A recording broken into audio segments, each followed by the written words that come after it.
मंडळी, काल गेले बाजारात, येताना आवळे आणलोय. आवळे हल्ली खाऊक नाही तर म्हटलं आता घेऊया. आणलंय, स्वच्छ धुतलंय आणि चाळणीत घालून वाफेवर शिजत ठेवलंय. डायरेक्ट पाण्यात घातली ना तर त्याच्यातली काय जीवनसत्व असतं ती पाण्याबरोबर निघून जातं. त्याच्यामुळे वाफेवर ठेवली का व्यवस्थित शिजतात.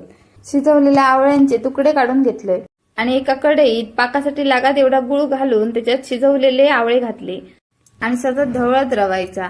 मग हळूहळू गुळात आपणच पाणी सुटतं आणि त्याच्यातच ते सगळे आवळे शिजून येतात. आवळे जरा मऊ झाले आणि गुळानं पाणी सोडला तसं त्याच्यात जरासं गरम मसालो घातलाय. मका असं आंबट, तुरट, तिखट चवीचं मुरवळं आवडतं. अगदी कैरीचं मुरवळं असलो तरी मी त्याच्यात जरासं मसाला टाकतात.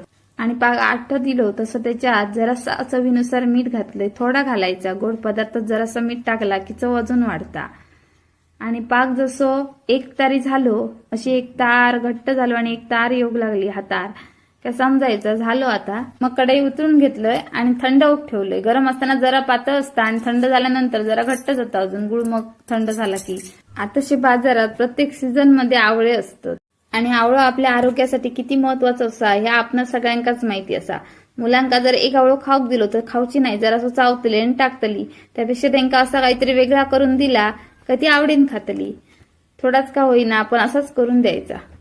थंड झाल्यानंतर आवळ्याचं मुरवळं डब्यात भरून घेतले आणि तसंच ठेवलंय एक दिवस पूर्ण. अशा पद्धतीने बनवलेलं आवळ्याचं मुरवळं 8 दिवस आरामात राहता. मंडळी, काल रात्री मी आवळ्याचं मुरवळं केलेलं आहे.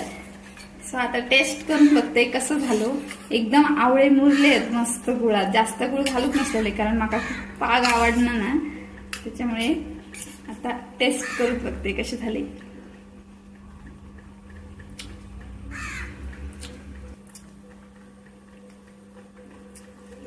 मस्त झालो.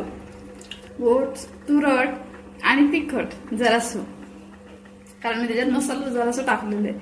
आता आवळे प्रत्येक सीझन मध्ये मिळतात. आपल्या आवडीप्रमाणे करायचे, जसं आपणाला आवडतं तसा.